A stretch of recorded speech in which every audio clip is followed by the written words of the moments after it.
The royal shaman's words echoed through the ceremonial hall like a death sentence I didn't yet understand. The minister's eldest daughter bears the mark of the Moon Oracle, she who dreams the kingdom's fate 3 nights before it unfolds. I was 12 years old when I first realized my dreams weren't dreams at all. They were warnings. But on the night of the Autumn Harvest Festival, as I watched Prince Yenjo lead my half-sister Miran through the lantern-lit gardens, my birthmark, a crescent moon behind my left ear, burned beneath the silk ribbon I'd worn to hide it since childhood. Miran had painted an identical mark on her own skin that very morning, and somehow, impossibly, the entire court believed she was the oracle. I should have spoken up. I should have revealed the truth. Instead, I did what any foolish girl in love would do. I let her have him. Because 3 nights prior, I had dreamed of Prince Yenjo's older brother, Crown Prince Taejan, alone in the rain outside the ministry gates, waiting for someone who would never come. In that dream, I saw him grow old in solitude, his kingdom prosperous, but his heart desolate. And in my young romantic idiocy, I convinced myself that fate had made a mistake, that I could fix it, that love should triumph over destiny. So when Prince Yenjo knelt before my father and requested Miran's hand, using the royal seal his late mother, the king's most beloved concubine, had left him, I smiled and offered my congratulations. For the next 7 years, I became Miran's shadow. Every 3 days, I would dream of disasters, political upheavals, enemy movements along the northern border, and every 3 days I would whisper these secrets to Miran, who would present them to Prince Yenjo as her own visions. Together, they became the kingdom's golden couple, the visionary princess and her brilliant husband. Crown Prince Taejan watched from the sidelines, always proper, always distant, his dark eyes unreadable whenever they fell upon me during court ceremonies. I told myself I was content. I told myself this was better. I told myself these lies right up until the night of Prince Yenjo's coronation, when I stood before him in the empty throne room and finally removed the ribbon from behind my ear. "It was always me," I whispered, tears streaming down my face. "Every vision, every prophecy, every warning that saved this kingdom, it was mine. I gave them to her because I loved you, because I thought—" His hand closed around my throat before I could finish. "You dare?" he hissed, his handsome face twisted into something I didn't recognize. "To claim credit for my wife's gifts? You, who have been jealous of her since the day she arrived at the minister's estate?" "Your Highness, please," I choked out, but his grip only tightened. "My oracle, my queen, told me you would try this, that your envy would drive you to madness." His breath was hot against my face, carrying the scent of the wine we'd shared at the coronation feast, back when I still believed he might somehow remember the girl who had loved him since childhood. "She begged me to show you mercy, to simply exile you, but I cannot allow such poison to remain in my kingdom." The silk cord was already in his other hand. Conspiracy against the crown, falsely claiming the oracle's mark, attempting to undermine the queen's legitimacy. Each charge fell like a stone. The penalty is death. I want to tell you that I fought, that I screamed, that I raged against the injustice of it all. But the truth is, as the cord tightened around my neck and the world faded to black, all I could think was, how did I get it so wrong? When I opened my eyes again, I was 12 years old, standing in the ceremonial hall as the royal shaman raised his gnarled hand to point directly at me. No, this couldn't be. "The minister's eldest daughter bears the mark of the Moon Oracle," he intoned, and I felt the phantom burn of the crescent moon behind my ear, though this time I still wore the ribbon. This time, Miran hadn't yet learned to paint the false mark on her skin. This time, I could change everything. My father, Minister Han Sek-ju, was already moving forward to present me to the king when Prince Yenjo burst through the ceremonial doors, his 15-year-old face flushed with determination. "Your Majesty," he dropped to his knees in a formal bow, "I humbly request permission to speak." The king, younger here, not yet worn down by years of Yenjo's incompetent rule, gestured for him to continue. "How can a simple mark behind the eater prove that Lady Ji-yeon is the true oracle?" Yenjo's voice rang clear and confident. I wish to invoke the royal seal granted to me upon my mother's death. I ask for the hand of Minister Han's second daughter, Lady Mirin." The court erupted in whispers. In my first life, I had been devastated, heartbroken. I had run from the hall in tears. But now I understood what I was seeing in Yenjo's eyes. Not love, not even attraction. Ambition. He knew. Somehow, impossibly, he knew about Mirin's true parentage, the daughter not of my father's concubine, but of the bandit who had violated my mother during her pilgrimage to the mountain temple. My father had taken Mirin in out of duty to my mother's memory, but the shame of it had killed her within the year. And Yenjo knew that an oracle married to the second prince was one thing, but an oracle who could be controlled, manipulated, who had no legitimate claim to noble blood and therefore owed everything to her husband's generosity, that was power. I met the royal shaman's eyes across the hall. He was studying me with an intensity that made my skin prickle. Slowly, deliberately, I gave the smallest shake of my head. Understanding flickered across his ancient face. "Your Majesty," I stepped forward, my voice steady in a way it had never been in my first life. "I am honored by Prince Yenjo's interest in my family. If His Highness feels such a connection to my sister, how can I, as her elder, stand in the way of her happiness?" My father's head whipped toward me, confusion written across his features. "The minister's younger daughter," the shaman said slowly, his gaze never leaving mine, "may indeed have her own path to walk, but the oracle's mark does not lie, Your Majesty. Lady Han Ji-yan is the one the kingdom needs." "Then what do you propose?" The king leaned forward on his throne. Crown Prince Taejun, who had been silent until now, spoke for the first time. His voice was deeper than I remembered, though perhaps that was because I had never truly listened to it before. "Father," he said quietly, "allow Prince Yenjo his choice, but remember that the oracle's power is meant to serve the kingdom, not any one prince. Perhaps Lady Ji-yan should be given time to develop her gifts before any entanglements are decided." Our eyes met across the hall. In my first life, I had been too busy watching Yenjo to notice the way Taejun looked at me, the way he had always looked at me, even as a child, like he was seeing something precious that he dared not reach for. This time, I held his gaze. This time, I saw. "The Crown Prince speaks wisely," I said softly. "I request permission to serve the kingdom through my gifts, without the complications of courtship, at least until I have proven myself worthy of such consideration." The king nodded approvingly. "Granted.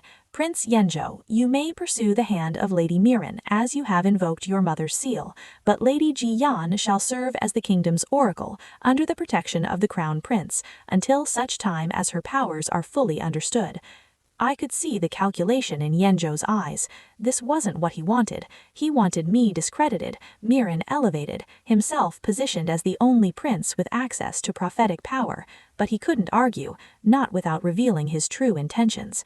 As I left the ceremonial hall, Yenjo's servant intercepted me. "Lady Ji-yan, His Highness Prince Yenjo requests your presence in the garden pavilion." I followed, knowing what was coming. He made me wait, of course. Cup after cup of tea was brought and taken away, until my bladder ached and my patience wore thin. When he finally appeared, his expression was cold. "This is how you treated Mirin when she came to you for help last month. How does it feel?" Ah, so he remembered too. In my first life, Mirin had come to me the night before an important military inspection, begging for a vision that would help Yenjo shine before the generals. I had been occupied with an urgent warning about a collapsing granary that needed immediate attention. I'd asked her to wait just an hour. She'd waited 3, then left in tears. Yenjo had never forgiven me for it, even as the granary was saved and dozens of lives were spared. "I know you've been reborn too, Ji-yan. You're clever and you have valuable gifts. I won't be cruel to you. Once Mirin and I are married, I can take you as a second wife. Your father is a powerful minister. Such an arrangement wouldn't be scandalous." I set down my teacup with deliberate care. "The best outcome of our rebirth is for you to walk your path and me to walk mine. You're betrothed to Mirin now. We should maintain proper distance." His face darkened. "Your death in our first life was my moment of weakness, but you have to understand, when I discovered you had been lying to me, pretending Mirin was the oracle when it was you all along. I never lied. I interrupted. "I gave her my visions freely because I loved you, because I wanted you to succeed. You're the one who chose not to ask questions. You deceived me. I tried to tell you the truth the night you killed me." The words hung between us like a blade. Yenjo's jaw worked. That was different.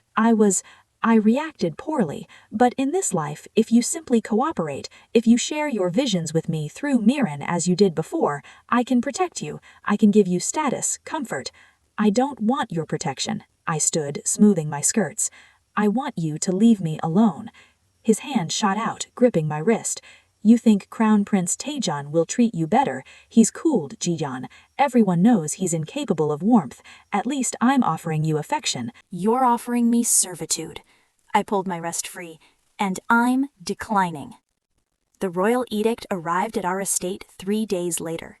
My father was already prostrating himself to receive it when the court official cleared his throat. "Minister Han, this edict is for Crown Prince Taejun. It names your eldest daughter, Lady Han Jiyeon, as his official betrothed. The wedding will take place in 6 months." The scroll fell from my father's shaking hands. I stared at the official, my mind reeling. This hadn't happened in my first life. Taejun had never. "There must be some mistake," my father managed. "The oracle mark, it's meant for—" "His Majesty believes the oracle should be bound to the throne itself, not to any lesser prince," the official said smoothly.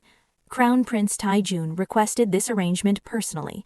He argued that Lady Jiyeon's gifts are too important to risk in political games."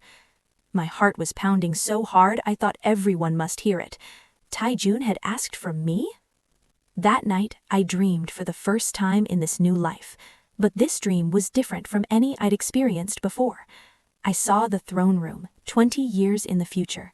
King Taejun sat upon the throne, his hair threaded with silver, his face lined with care, but his eyes bright and alert. Beside him, wearing the elaborate crown of the queen, was me. We were older, yes, but the way he looked at me, the way his hand found mine without looking, the way he smiled at something I whispered, it spoke of decades of partnership, of trust, of a love that had grown rather than faded. Behind us, the kingdom flourished, and in the shadows of the court, I saw no sign of Prince Yenjo or Lady Miran. I woke with tears on my face, but for the first time in 2 lifetimes, they were tears of hope. Yenjo's wedding to Miran was a spectacle of red silk and golden ornaments. I attended as courtesy demanded, wearing the simple blue robes appropriate for a crown prince's betrothed, my crescent mark now openly displayed beneath a thin chain of silver. Miran caught my eye as she processed down the aisle. Her expression was triumphant, gloating. She thought she had won. I smiled at her, a real smile, because 3 nights ago I had dreamed of a plague. A terrible sickness that would sweep through the capital within 2 months, killing hundreds if not properly prepared for. In my first life, I had given this vision to Miran immediately. She had presented it to Yenjo, who had mobilized resources, evacuated vulnerable populations, and emerged from the crisis as a hero of the people. This time, I had gone straight to Crown Prince Taejun. "You're certain?" he asked, his dark eyes searching mine. "I've never been wrong." He had believed me without question. No tests, no demands for proof, just immediate action. Over the past 3 days, he had quietly begun moving medical supplies, coordinating with physicians, preparing quarantine facilities, all without public announcement, without fanfare. When the plague struck, as I knew it would, Taejun would be ready. The people would be saved. And Yenjo, who had made a grand show of dismissing plague preparations as unnecessary panic based on the ramblings of a jealous woman, would be revealed as the fool he truly was. "You look pleased with yourself," Taejun murmured beside me. We were seated together at the high table, as befit our status. "I'm thinking about our future," I replied honestly. His lips curved into the smallest smile. "As am I." His hand found mine beneath the table, his fingers warm and solid. For the first time in 2 lifetimes, I felt safe. The plague came like a thief in the night, just as I had foreseen. But Crown Prince Taejun was ready. While Yanzhou scrambled to respond, ordering his guards to barricade his residence and keep the sick away, Taijun opened the palace's eastern wing as a medical facility. He walked among the sick himself, distributing medicine, offering comfort. I worked beside him, using my dreams to predict which districts would be hit next, which remedies would prove most effective. The people began to whisper, not about Miran, the supposed oracle who had failed to foresee this disaster, but about me, about the crown prince's betrothed who saved lives with her visions and her own 2 hands. On the 40th day of the plague, when the worst had passed, and the death toll stood at fewer than 50 souls, compared to the thousands who had died in my first life, the king summoned us to the throne room. "Crown Prince Taijun," he said, his voice heavy with emotion, "you have proven yourself a worthy heir, not through military conquest or political maneuvering, but through the strength of your compassion and the wisdom of your preparation." He turned to me. "Lady Han Jiyan, your gifts have saved this kingdom. The mark of the Moon Oracle was placed upon you by heaven itself, and you have honored it." Then, most devastatingly, "Prince Yanzhou, step forward." Yanzhou approached the throne, his face ashen. "You dismissed your brother's warnings. You hoarded resources in your own residence while people died in the streets. You placed your own comfort above the welfare of the kingdom." The king's voice was like iron. "From this day forward, you are stripped of your right to use the royal seal. Your residence will be reduced, your household staff reassigned. You will spend the next year in contemplation at the mountain temple, that you might learn what it means to serve rather than be served." Miran, standing behind her husband, let out a small sound of distress. The king's eyes moved to her. "Lady Miran, you claimed to possess the oracle's gifts, yet you provided no warning of this plague. Can you explain this failure?" Miran's mouth opened and closed soundlessly. "She cannot, Your Majesty, because she never had visions of her own. She only repeated what I told her." The court exploded in whispers. "Why would you do such a thing?" the king demanded. I met his eyes steadily. "Because I was a foolish child who thought love meant sacrifice. I thought making Prince Yanzhou happy was more important than being true to my gifts. I was wrong." The king studied me for a long moment. Then, impossibly, he laughed. "Youth," he said, with something like fondness. "Crown Prince Taijun, you have chosen well. This woman has learned from her mistakes. That is a rare quality." That night, Taijun came to my family's estate, not secretly, but openly, with an escort of royal guards and gifts suitable for a formal courtship. My father, overwhelmed and nervous, showed him to our garden pavilion. "I should leave you two to speak privately," he said, though propriety dictated he should stay as chaperone. "That won't be necessary, father," I said gently. "The crown prince and I understand the importance of maintaining proper decorum." But the moment my father was out of sight, Taijun pulled me into his arms. I should have been shocked, scandalized. Instead, I melted against him like I'd been waiting my entire life, both lives, for this moment. "I've loved you since we were children," he whispered against my hair. "When you followed Yanzhou around like a lost puppy, I told myself you were too young to know your own heart. When you let him take credit for your gifts, I wanted to shake you.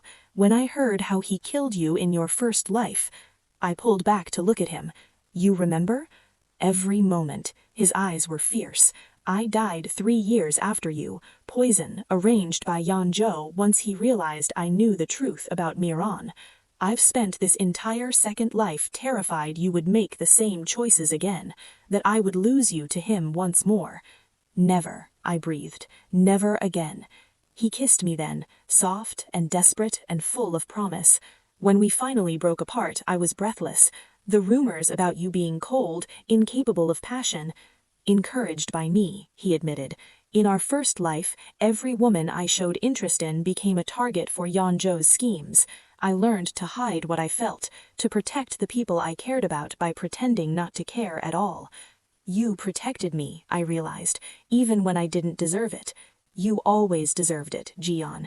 His thumb traced the crescent moon behind my ear. "You just couldn't see it yet."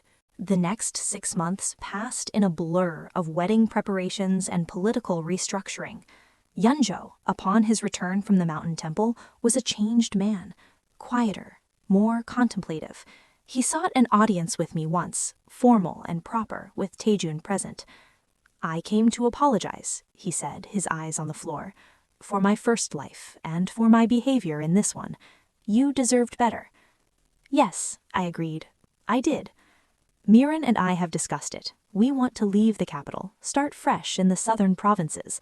I have no claim to the throne, Mao, and no desire for one. I just want to live quietly." I looked at Taejun, who nodded slightly. "I'll dream tonight," I told Yeonjo. "If the path south is clear for you, if I see happiness there, I'll send word."